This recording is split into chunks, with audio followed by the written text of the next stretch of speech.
I think for me, I've been there myself.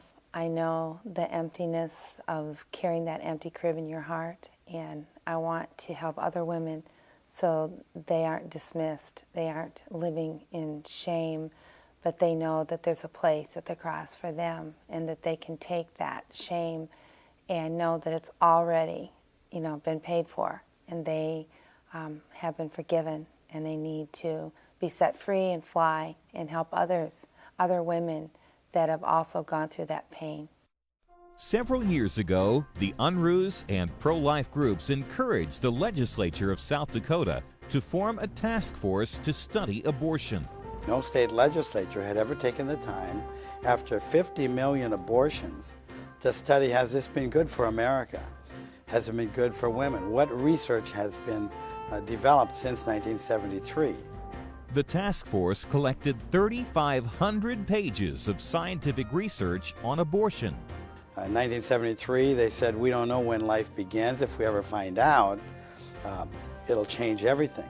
Well, in 1973, they didn't have molecular biology.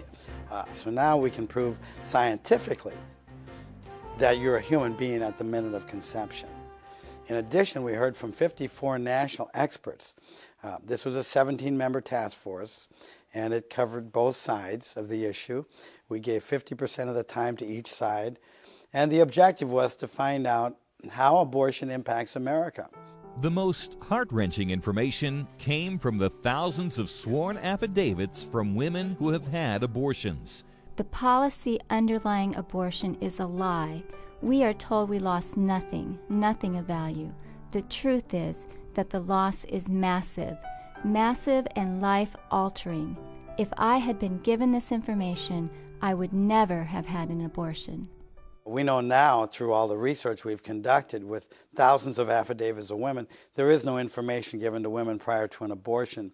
And what little information is given is false. For instance, they tell a woman her chances of dying are 700 times greater if she has the baby than if they destroy it.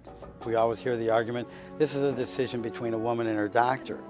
Well, the first time they meet the doctor is 2 minutes before the procedure, where a doctor walks in and said, okay, let's get started. And so there is no relationship prior to this procedure.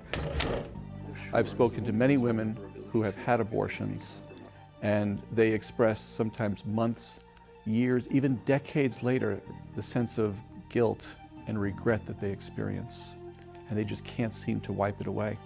Some women truly feel that this was a wonderful thing for them, but this is the epitome of the deception of the enemy, the sense of denial and detachment and pretending that it does not exist. That's what deception is really all about, not knowing just how deceived you've been. Jennifer O'Neill starred in over 30 feature films and now shares her experience with abortion.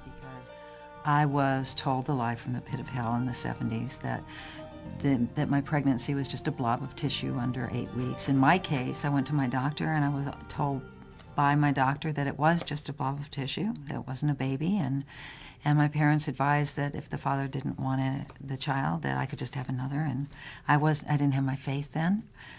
And I had, under great and enormous duress, I folded and I had the abortion. But I knew in my heart that it was wrong, someplace, even though everyone was telling me that it was all right. Over the years, I suffered, as many people, women do, and men, but from depression.